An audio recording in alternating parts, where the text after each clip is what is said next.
വനമന്ത്രി AK. ശശീന്ദ്രനെതിരെ വിമർശനവുമായി കോൺഗ്രസ് നേതാവ് K Muraleedharan. വനമന്ത്രിക്ക് ഒന്നിനും നേരമില്ല, പാർട്ടിക്കാരെ ചവിട്ടി പുറത്താക്കാനുള്ള ശ്രമത്തിലാണ് മന്ത്രി.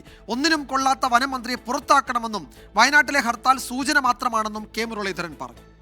വന്യമൃഗങ്ങളുടെ എണ്ണം പെരുകുന്നു. മുമ്പ് കാട്ടാനായിരുന്നെങ്കിൽ ഇന്ന് കടുവയും കരടിയും എല്ലാം നാട്ടിലേക്ക് ഇറങ്ങുക. ഇന്ന് മനുഷ്യൻ കാട്ടിലേക്കല്ല പോകുന്നത്, കാട്ടിലെ മൃഗങ്ങൾ നാട്ടിലേക്ക് വരിക.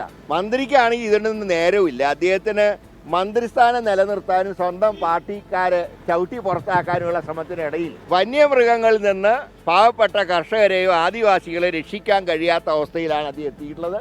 ഒന്നിനും കൊള്ളാത്ത ഈ മന്ത്രിയെ ക്യാബിനറ്റിൽ നിന്ന് പുറത്താക്കണം. പഴയ കാലം പോലെയല്ല, ഇത് മോഡേൺ ആയിട്ടുള്ള എക്യുപ്മെൻറ്റ്സ് ഉണ്ട്, അത് കൊണ്ടുവരണം. അതല്ലാതെ ഈ പഴയ തുരുമ്പുള്ള തോക്കും വെച്ചുകൊണ്ടൊന്നും വന്യമൃഗങ്ങളെ നേരിടാൻ കഴിയില്ല. ശക്തമായിട്ടുള്ള നടപടി ഉണ്ടായില്ലെങ്കിൽ, ഇന്നിപ്പോൾ വയനാട്ടിലാണ് ഹർത്താലെങ്കിൽ നാളെ കേരളത്തിലും ഹർത്താൽ പ്രഖ്യാപിക്കേണ്ടി വരും. കാരണം ജനങ്ങളെ രക്ഷിക്കേണ്ട ചുമതല ഞങ്ങൾക്കുണ്ട്.